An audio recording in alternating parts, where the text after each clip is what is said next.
The destructive nature of fire is that it does not discern. It does not care nor concern itself with who set it or whose fault it might be.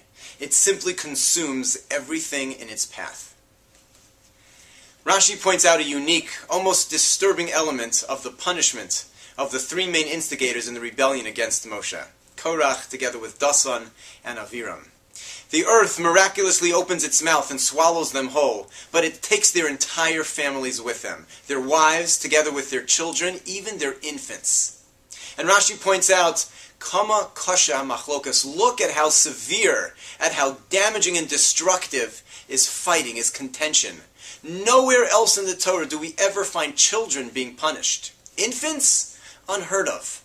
Only here, in this machlokas, with this dispute, do we find children being swept up in the destruction.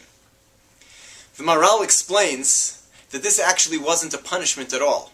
It was nothing other than the natural consequence of the very nature of machlokas, of dispute, of fighting.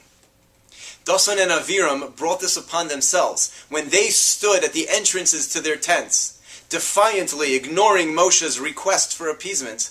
The Torah describes they brought their whole families with them. Nisheim, their wives, uveneim, together with their children, vitapam, and even their infants, all together as a family, stood defiantly against Moshe.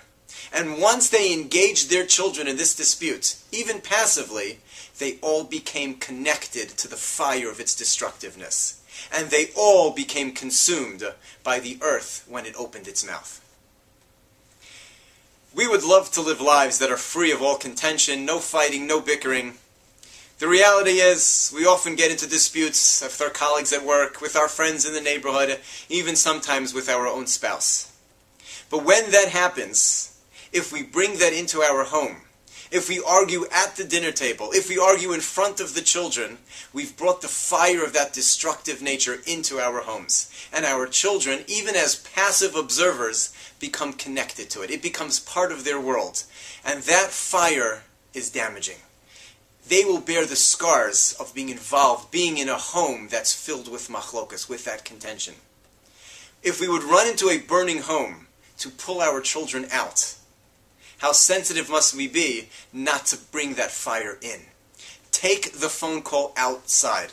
If you have to have the dispute, don't do it at the dinner table. Don't do it in front of the children. Wait till they're asleep. Wait till you're in the privacy of your own home. We owe it to our children to give them a fight-free environment to grow up in, free from the destructive, consuming nature of the fire of contention. Have a great Shabbos.